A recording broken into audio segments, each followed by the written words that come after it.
Bonjour à tous et bienvenue dans Smart Space, l'émission. Une émission enregistrée exceptionnellement aujourd'hui au Grand Palais éphémère de Paris depuis la conférence ministérielle de l'Agence spatiale européenne. Une conférence qui réunit ici tous les ministres des pays membres de l'Agence spatiale européenne dédiée au spatial. Ensemble, ils vont voter le budget de l'ESA pour les 3 prochaines années, quasiment projet par projet. Mais aujourd'hui, on va aussi découvrir ensemble la toute nouvelle sélection des astronautes présentée dans une conférence par Joseph Aschbarer, le directeur général de l'ESA, et on espère y trouver un Français ou une Française. Smart Space, émission spéciale ministérielle, c'est parti. Aujourd'hui, c'est 17 milliards d'euros ou presque qui vont être consacrés à l'Agence spatiale européenne. Dans ces 17 milliards d'euros, la France apportera 3,2 milliards d'euros de contribution à l'ESA. Et au total, avec les autres engagements financiers pour l'espace, la politique spatiale représentera un engagement pour les 3 années à venir de 9 milliards d'euros pour la France. Cela fait de la France la première nation en termes de financement spatial pour l'Europe de l'espace.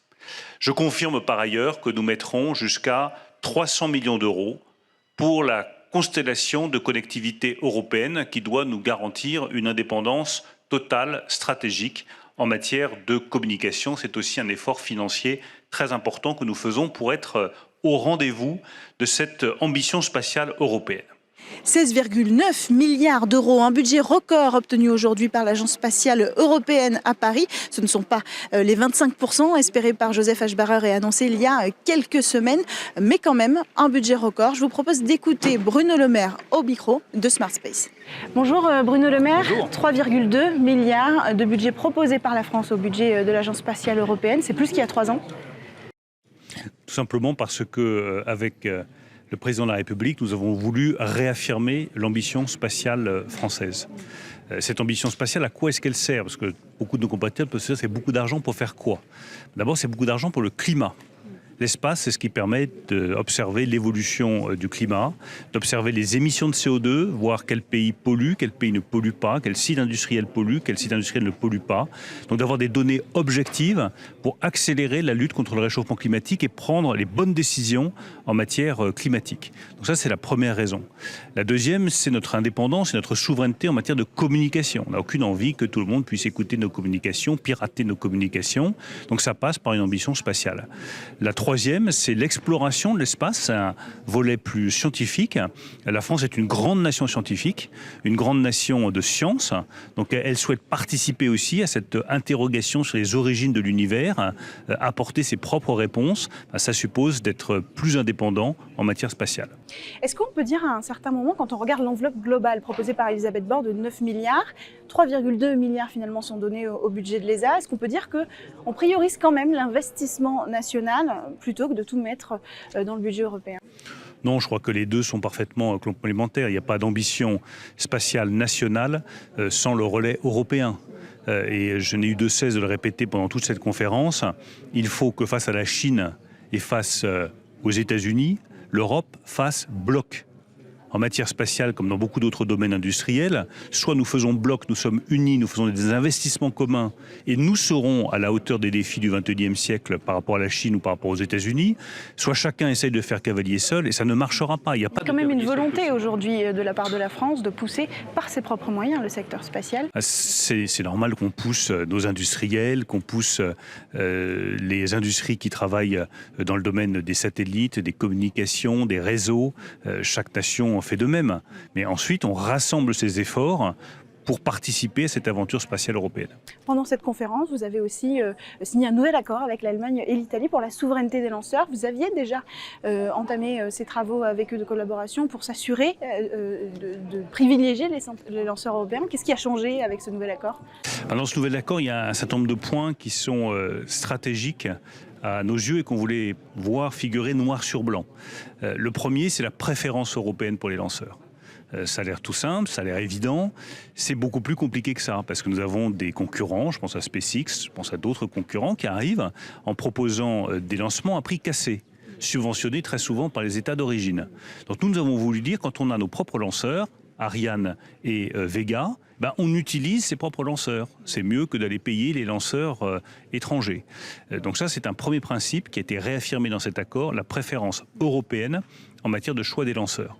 Deuxième chose qui était importante pour nous, c'est qu'on revienne sur le principe du retour géographique. Alors c'est un principe un peu technique, mais qui fait qu'on calcule à l'euro près le retour direct dans tel ou dans tel État. Le problème, c'est que c'est pas très pertinent du point de vue économique. Et très souvent, ça aboutit à des surcoûts qui ne sont pas forcément très bons. Donc du coup, essayer d'avoir un retour géographique plus efficace et plus compétitif, je pense que c'est une bonne évolution. Et la troisième évolution qui nous tenait très à cœur, c'est de dire c'est très bien d'avoir des très grandes entreprises qui travaillent dans le secteur spatial, mais il y a des super startups qui sont très disruptives, qui apportent des solutions nouvelles. Il faut leur faire une place dans l'aventure spatiale nationale et européenne. Ça, c'est un troisième principe que nous avons fixé avec l'Italie et l'Allemagne. Et je pense que c'est une très bonne chose. C'est ce qui a donné naissance à SpaceX aux États-Unis. C'est, je pense, ce qui donnera naissance aussi à des technologies de rupture en Europe. 16.9 billion, so close to 17 billion. And this is something which is quite remarkable. And I really would like to say that this is a large increase, almost 17% compared to the previous ministerial conference. So this is a very significant increase. But you have to see this figure in context.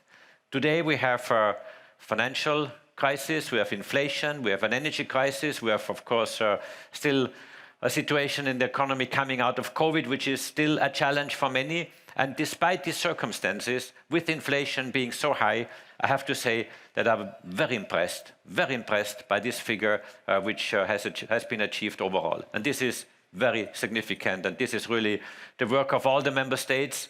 You ministers, you heads of delegations back in the member states who have, I know, worked extremely hard to convince your finance minister or your head of state that this is necessary to bring Europe forward in order to really not only not miss the train, but show where we are leading and where we are good. And you see here the breakdown of these various activities. Globalement, tous les départements ont reçu un budget en augmentation, particulièrement celui des télécommunications. Alors on est avec Élodie Viau aujourd'hui, directrice du département des télécommunications. Bonjour Élodie. Bonjour. Alors combien vous avez reçu précisément aujourd'hui? Alors aujourd'hui, nous avons reçu 1,9 milliard pour le directorat des télécommunications et des applications intégrées. Donc c'est un grand soulagement pour toutes les équipes qui ont travaillé pendant 1 an et demi. Donc c'est une grande réussite pour nous. C'est une augmentation de 25% par rapport à la ministérielle de 2019. Donc c'est 3 nouveaux programmes. Donc nous avons ARTES, qui est le programme des télécommunications bien établi, qui renforce la compétitivité de l'industrie. Et nous avons 3 nouveaux programmes. Le premier, c'est le programme de Secure Connectivity, qui va être le programme de l'ESA, qui va amener un support à l'ambition menée par la Commission européenne. Thierry Breton, c'est cette fameuse constellation qui s'appelle Iris. Exactement. Exactement, c'est la constellation Iris de Thierry Breton. Et nous avons un programme ESA qui va venir aider en partenariat le développement et la validation de cette constellation. Nous avons un nouveau programme Civil Security from Space qui combine des capacités de télécommunication et d'observation de la Terre pour fournir des services aux acteurs de sécurité pour la protection civile.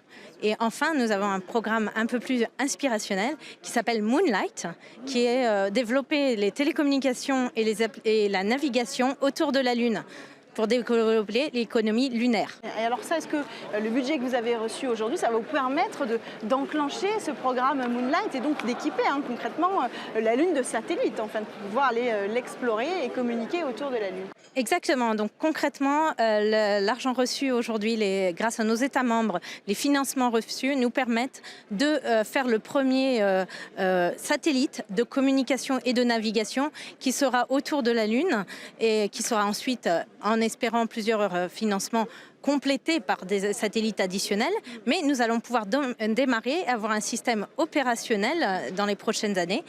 On a à peu près 150 missions qui sont prévues pour la Lune dans les 10 prochaines années. Ces missions pourront bénéficier de ce satellite de télécommunication et de navigation pour pouvoir développer après des services autour de la Lune, mais aussi des services sur la Lune de télécommunication. Observation de la Terre, conquête de la Lune, connectivité, tous ces sujets abordés aujourd'hui au Conseil des ministres de l'Agence spatiale européenne sont portés et représentés par Thomas Pesquet, présent aujourd'hui au Grand Palais éphémère, alors même que cet après-midi, la nouvelle sélection d'astronautes va être dévoilée. On parle de tous ces sujets ensemble. Écoutez. Bonjour Thomas Pesquet, ici on est à la ministérielle de l'ESA. Vous êtes là pourquoi? Pour représenter les ambitions de la ministérielle. Quelles sont-elles concrètement? Oui, on est là pour représenter un peu tout ça. Le spatial, parfois, ça peut être un peu virtuel. On envoie des choses, ça se passe très loin. Nous, on est un peu les seuls trucs qui reviennent de l'espace pour en parler. Donc on a ce rôle-là de l'incarner. Les enjeux, ils sont clairs. Ça va engager nos budgets pour les 3 prochaines années, mais pas seulement, parce qu'on va lancer des projets aujourd'hui qui ont duré très longtemps. Il y a vraiment 3 mots qui ont été beaucoup répétés et je pense que c'est un peu les 3 grandes priorités. Le premier, c'est vraiment l'environnement, la protection de la Terre, le climat. Ça, c'est une priorité pour tout le monde. Tous les pays l'ont dit, l'agence l'a dit. Ça, c'est très clair. Nous, notre plus gros budget à l'Agence spatiale européenne, c'est la protection de la Terre, c'est l'observation de la Terre. C'est ce qui nous permet de savoir qu'il y a le changement climatique. C'est toutes les mesures de gaz à effet de serre, de température, etc., qui se font depuis l'espace. Ça, très clair pour tout le monde. L'accès à l'espace, c'est la fusée Ariane, mais c'est toute une gamme de lanceurs. On a besoin de cette indépendance. Beaucoup compté sur nos collègues russes à une époque pour nous envoyer dans l'espace. On voit bien qu'aujourd'hui, les choses peuvent changer assez vite. D'ailleurs, il y a eu un accord, Bruno Le Maire a signé un accord avec l'Italie et l'Allemagne pour la souveraineté. Absolument, pour la souveraineté, c'est important parce que justement, j'allais le dire, c'est une question de souveraineté. Enfin, on est en train de le dire, c'est une question de souveraineté. Aujourd'hui, on dépend un peu de nos amis américains, c'est très bien, mais on a envie d'être maître de nos propres affaires. On pense que l'Europe est un peu plus mûre maintenant. Le troisième, c'est vraiment la science, la découverte, l'exploration. Ça, c'est des choses, les gens parfois ont un peu plus de mal à se représenter. Il y a des applications pratiques du spatial, communication, etc., navigation, météo. La science, l'exploration, on se dit, oh là, tout ça, c'est très loin. Mais on pense que mettre 10% de notre budget là-dessus, c'est pas une erreur. Encore une fois, nos priorités sont claires. On met le paquet sur le présent, la protection de l'environnement, mais on essaie de pas hypothéquer le futur, des choses qui vont nous apporter peut-être un leadership technique, technologique, scientifique dans 10, 20 ans, 30 ans pour que l'Europe reste ce qu'elle est aujourd'hui. On parle beaucoup des relations avec les États-Unis, notamment depuis les accords Artemis, mais ça date pas d'hier. Il y a la Chine qui fait une montée en puissance aussi. Est-ce que votre rôle, c'est d'être ce liant entre les différentes agences spatiales européennes? On essaye. C'est vrai qu'on a eu, nous, on a commencé à parler à nos collègues chinois il y a très très longtemps. Les Américains n'ont absolument pas le droit de leur parler. Le Sénat américain dit non, ça c'est un pays communiste, l'armée populaire de Chine qui gère le programme. C'est quand même un peu touchy. Le spatial, par nature, c'est le lieu des coopérations, parce qu'il n'y a pas de frontières là-haut. J'enfonce des portes ouvertes, mais c'est évident, parce que les budgets sont importants. On a besoin de mettre nos ressources en commun, parce que ça bénéficie à tout le monde. Donc on se parle. Nous, on est les champions du monde de la relation internationale en Europe, parce qu'on met 22 pays au sein de l'ESA autour de la table. Il faut se mettre d'accord. C'est pas toujours facile. Quand après on en a un ou deux en plus, que ce soit les États-Unis ou les Chinois, on y arrive toujours. Non, on est là pour ça aussi aujourd'hui. On a l'unité dans la diversité un peu en Europe. On essaye. La force, c'est que chacun est différent, chacun a ses points forts. C'est difficile, c'est sûr. C'est plus difficile de s'entendre quand on est une famille nombreuse que quand on est fils unique. Mais on pense que la Russie, ça a été plus compliqué. Mais on pense que les résultats valent la chandelle. C'est pour ça qu'on travaille fort depuis 3 jours et depuis des mois pour préparer cette échéance. Dernier mot, on va découvrir la sélection des nouveaux astronautes qui vont venir à vos côtés faire l'émission. Ils ne vont pas vous remplacer, c'est important quand même de le rappeler. Pas du tout. Ils vont venir à vos côtés faire l'émission d'exploration. Vous, il y a 10 ans, le même jour, prêt à être révélé au monde entier, si j'ose dire. Vous étiez comment? On savait vraiment pas à quelle sauce on allait être mangé en fait. On a été jeté un peu dans le grand bain. On nous a dit voilà un polo de l'agence spatiale, voilà 3 conseils pour les relations publiques et hop c'est parti. On est rentré dans la grande salle de l'ESA. Je me rappelle, on n'en menait pas large, très honnêtement. C'est le truc le plus effrayant que j'ai fait de ma carrière d'astronaute. À côté de ça, aller dans l'espace, c'est rien du tout. Mais je pense qu'aujourd'hui ils vont être un peu plus préparés. Moi je me revois, c'était incroyable. Je me demandais ce qui m'arrivait. C'est un peu fou de se dire ça, parce que, et c'est bien parce que les gens qui se disent oui je suis à ma place, c'est qu'il y a déjà un petit problème psychologiquement, je pense. C'est tellement énorme. Il y a un peu de peur quand même. Oui, il y a un peu de peur, il y a un peu d'appréhension. On se dit mince, est-ce que je vais dire des bêtises? Est-ce que j'ai vraiment l'étoffe, non pas des héros, mais l'étoffe des astronautes? Donc je sais pas, ça va être intéressant de les voir, mais nous on est là pour les aider en fait. On s'est retrouvés un petit peu tout seul au début parce qu'il y avait beaucoup de différences entre nous et la génération d'avant. Là on pense qu'il y en aura moins. La sélection de Claudie Ignoret. Exactement, donc il y avait peut-être 15 ans parfois de différence d'âge. Là il y aura peut-être moins, peut-être 5 ans. Donc on verra, on va essayer de les aider. Nous on va se concentrer sur Artemis parce que ça a été énormément de boulot. Pendant ce temps-là, eux vont se lancer vers les missions station spatiale au début. Ensuite tout le monde va se rejoindre. Évidemment il n'y a pas de différence au sein des astronautes. Mais surtout on va essayer de passer cette information qu'on a eue, d'essayer de servir de notre expérience pour que ça se passe bien pour eux. Est-ce que vous espérez avoir un collègue ou une collègue française? Ah bah j'espère bien, ouais. Ouais, j'espère bien, mais non, mais déjà parce que la France étant une grande nation du spatial quand même, moi je suis le seul depuis 10 ans. C'est un peu, je vais pas dire une anomalie, mais ça aurait été bien qu'on soit plus d'un. Et puis il y a eu quand même plus d'un tiers des candidats à la sélection pour toute l'Europe qui étaient françaises. Donc si parmi tous ces gens-là on n'en trouve pas un ou une de bien, je serais quand même très étonné. Donc non, moi je croise les doigts très fort. Je suis quand même j'ai beaucoup d'espoir qu'il y ait un Français, une Française. Et puis d'autres nationalités, on verra bien. Mais ce qui est sympa, c'est qu'ils ont tous ce côté un peu européen. Chaque génération un peu plus. Ils ont tous fait un peu Erasmus à droite, à gauche, une année en Slovaquie, une année d'études ici, par là. Et donc ce côté, ils ont tous l'impression d'avoir quelque chose en commun alors qu'ils viennent de plein de pays différents. Moi, je trouve ça super sympa et c'est vraiment ça un peu l'Europe pour nous aujourd'hui. C'est l'autre temps fort de la journée. Vous allez découvrir la toute nouvelle sélection des astronautes. 10 ans après la sélection qui comptait Thomas Pesquet, Joseph Eschbacher donne une conférence pour annoncer les astronautes carrière. Regardez. Well, we look forward to finding out who they are. I don't think we should keep anybody in suspense any longer, do you? Do you want to do the honors and lift the curtain? How do I lift the curtain? On your call. Okay, lift the curtain. Big round of applause.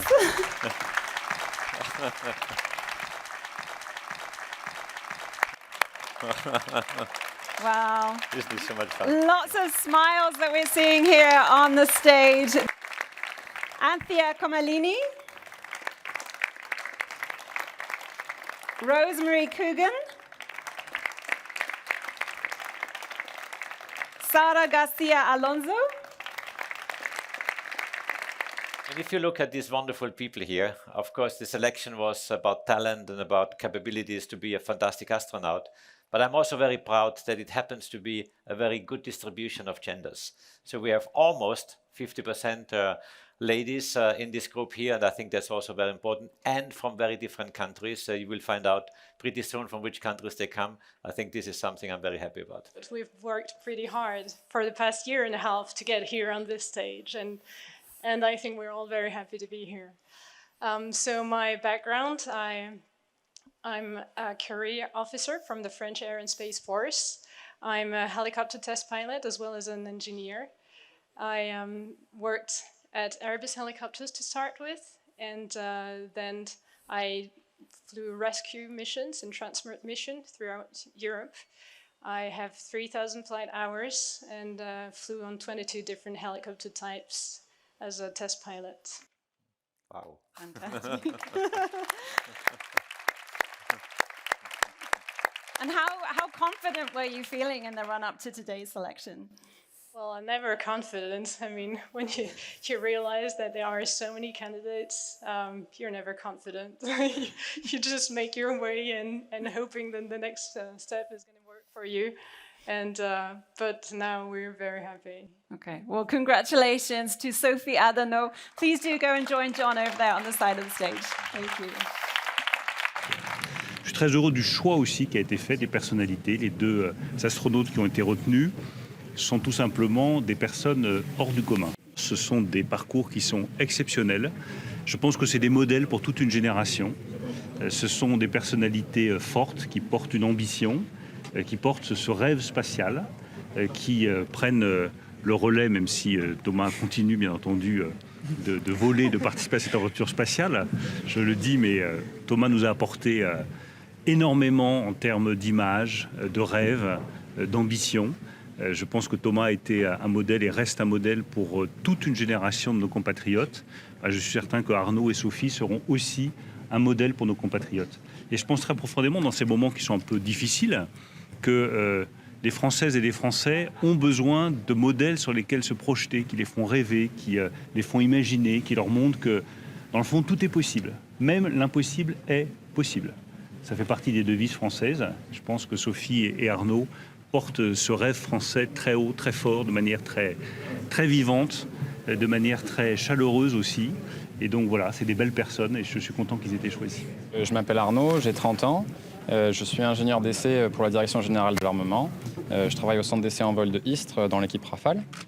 J'ai aussi une formation de pilote militaire et j'ai travaillé pendant quelques années chez une compagnie qui s'appelle Comex en tant que plongeur professionnel il y a quelques temps. Qu'est-ce qui vous a poussé à candidater ? C'était donc un peu comme je rejoins ce que disait Sophie, ça a toujours été un rêve pour moi. Mais je pense vraiment que l'espace, c'est un moyen unique d'avoir un impact bénéfique dans la société, de porter des valeurs importantes sur ce qu'on peut faire avec la science, ce qu'on peut faire avec l'exploration. Et je suis vraiment convaincu profondément que c'est dans cette direction qu'il faut chercher pour pouvoir améliorer ensuite la vie du plus grand nombre ici sur Terre, avec des innovations, avec des nouvelles technologies qu'on pourra ramener de l'espace vers la Terre. Vous vous sentez l'âme d'un explorateur? Alors d'un bébé explorateur pour l'instant, parce que là je débute, mais oui, en tout cas j'ai vraiment très envie d'explorer, de faire part de cette aventure. Je suis très fier et très honoré de faire partie donc, de la réserve des astronautes. Et j'espère que je vais pouvoir identifier des moyens concrets pour participer à l'exploration spatiale. Et comme le disait Madame la Ministre, à vraiment essayer de aussi pousser les jeunes dans la direction de la science, de l'exploration, de tout ce qu'on peut faire quand on analyse les choses, quand on va au fond des choses pour les comprendre. Je suis super fier de Sophie, je suis super fier d'Arnaud. Je suis tellement content qu'ils soient dans l'équipe aujourd'hui parce qu'en fait, d'être le seul Français depuis 10 ans, c'était un peu une anomalie, moi je pense, au regard de l'importance de la France dans le secteur spatial et dans l'Europe en général. Donc aujourd'hui, voilà, les choses sont, on remet un peu l'église au milieu du village. Ils ont été incroyables pendant la sélection. Ils sont très modestes là, mais si on les a sélectionnés, c'est pas pour rien. Moi, d'avoir vécu cette sélection de l'autre côté en fait de la table, en faisant passer pas eux, mais à d'autres candidats, des épreuves psychologiques, je me suis dit, c'est tellement facile de se faire éliminer de cette sélection. Qu'est-ce que j'ai eu de la chance. Ça m'a fait peur en fait en rétrospect, un peu en repensant à la sélection à moi. En quoi sont-ils exceptionnels? Vous les avez vus, ils sont super. Ils ont passé. Non, mais ils sont là, une santé de fer, des compétences incroyables, des CV dingues. Et puis surtout, l'aspect psychologique. On les a stressés, on les a fait faire des choses en groupe. On a essayé vraiment de les confronter un peu à leur peur avec des psychologues. Alors je ne rentre pas dans les détails, on ne va pas révéler les secrets, on ne les a pas non plus torturés. Mais on a vraiment eu un regard en détail. Et il ne faut pas être excellent dans une chose pour être astronaute. On ne veut pas un prix Nobel ou un champion du monde. Ce qu'on veut, c'est pas avoir de trous dans la raquette. Et ils ont passé toutes ces étapes-là, ils méritent d'être là aujourd'hui. Je rappelle juste sur les chiffres, parce qu'ils sont trop modestes pour donner des chiffres. Il y avait 24 000 candidats. 24 000 candidats européens. 8 000 candidats français. Et à la fin, on a 2 astronautes français, une française, un français. Je pense que c'est un succès tricolore extraordinaire et qu'une fois encore, c'est vraiment des exemples pour toute leur génération. Mais passer de 24 000 à 2, c'est pas simple. Non, c'est pas simple. Quel conseil vous voudriez leur donner ? Alors déjà, de ne pas paniquer face à ça ou de ce genre de situation. Moi, c'est clairement la chose qui m'a fait le plus peur quand j'étais dans je me revois un peu dans leur basket, surtout qu'on est préparé un petit peu, mais pas tant que ça. Et puis voilà, on se retrouve lâché un peu dans le grand bain. C'est un peu impressionnant quand même. Tout ce qui vient après, c'est beaucoup plus facile. Voilà, là, je les rassure. Mais non, je pense qu'il faut être patient.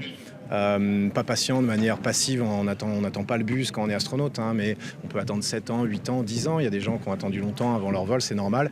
Il faut profiter de ce temps-là, il faut être actif, il faut faire de son maximum, c'est aussi des bons moments, c'est aussi une partie de la carrière, ça fait partie de la vie, il ne faut pas tout attendre pour ce qui se passe dans le futur, être patient et puis s'adapter en fait. Il va vraiment, la preuve aujourd'hui, mais c'est que le début, il va falloir s'adapter à plein de nouvelles situations pour lesquelles on n'est pas forcément complètement prêt ou formé, mais c'est ça l'intérêt, c'est pour ça qu'on a l'humain dans le système, c'est qu'on a cette capacité d'adaptation, d'ingéniosité et d'innovation, et c'est ça qu'ils vont devoir faire pendant les prochaines années. Ouais.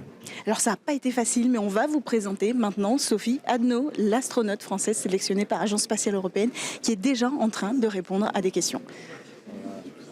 Donc j'ai appris que j'étais astronaute de carrière juste un petit peu avant midi, et c'était une immense joie. Je l'ai appris par le chef de l'EAC, donc le centre d'astronautes à Cologne. Voilà, ça a été un grand moment de bonheur. On a peur aussi ? On a peur, bien sûr, il y a tout un tas d'émotions, parce que c'est faire un grand saut dans l'inconnu. Alors peur, je dirais pas ça, mais peut-être un petit peu d'émotion, de trac sur l'immensité de la tâche qui nous attend. Beaucoup d'humilité aussi, parce qu'on sait qu'on aura beaucoup de travail pour apprendre ce nouveau métier. Mais en même temps, si on est là, c'est qu'on est déterminé et en tout cas ravi et hyper motivé pour apprendre ce nouveau métier. Vous aimeriez porter quel rôle en tant qu'ambassadrice européenne et française ? Alors, en tant qu'ambassadrice européenne et française, j'ai vraiment à cœur de transmettre à la jeune génération l'importance de se lancer dans des parcours de sciences et technologies et surtout l'importance de ne pas se mettre de barrières, qu'elles soient celles qu'on se met soi-même parce qu'on arrive dans un milieu qu'on ne connaît pas ou alors celles que d'autres pourraient nous mettre en disant « mais non, tu n'y arriveras pas ». Non, ça, il faut toujours essayer avant de savoir si on y arrive ou pas. Vous avez l'intention d'aller sur la Lune ou sur Mars? Alors bien sûr j'en rêve, mais avant je vais rester à mon niveau. Il faut que je retourne à l'école, que je fasse mes preuves en orbite basse et puis après on en parlera. Après, comme vous me posez la question si c'est pas trop dur d'être face à tant de médias et d'enjeux, à mon petit niveau, je suis ravie de contribuer. Si dans toutes les personnes auprès de qui cette communication va être effectuée, il y a un enfant ou deux qui est inspiré, là je me dis que ce sera la mission accomplie, je serai ravie. Donc voilà, je n'ai pas trop d'ambition non plus, juste inspirer et voilà. Effectivement, d'avoir quasiment la parité dans cette promotion d'astronautes, je pense que c'est un message fort du directeur général de l'Agence spatiale européenne. Et c'est très important de montrer que les métiers scientifiques n'ont pas de genre. Et je suis intimement convaincue que la prochaine sélection, ce sera des questions qu'on ne posera même pas. Et là, c'est que ce sera gagné. Alors oui, c'est un rêve qui m'a guidée tout au long de mon parcours. Et dans toutes les années de travail, justement d'étapes franchies, je me disais, mais tiens, qu'est-ce que je peux faire de plus pour cheminer vers ce rêve? Ce rêve, il était lointain, il semblait inaccessible, mais pour moi, le seul moyen d'y arriver, c'était de découper en petites étapes, en briques élémentaires quelque part, et puis de me dire, petite étape, allez, ça, j'ai réussi cette petite étape, et bien la suivante, on verra. Et sans jamais me mettre une pression incroyable, parce que je voulais pas, je voulais que ça reste dans le domaine du rêve et de l'inspiration. Mais petit à petit, on se rend compte qu'on acquiert des compétences et puis que le parcours commence à prendre forme et qu'on sent qu'on peut cheminer vers le métier d'astronaute. C'est la fin de cette émission spéciale sur les mots de Sophie Adenau, la toute nouvelle astronaute française présentée aujourd'hui. Merci à tous de nous avoir suivis. On se retrouve dès la semaine prochaine sur Bismart.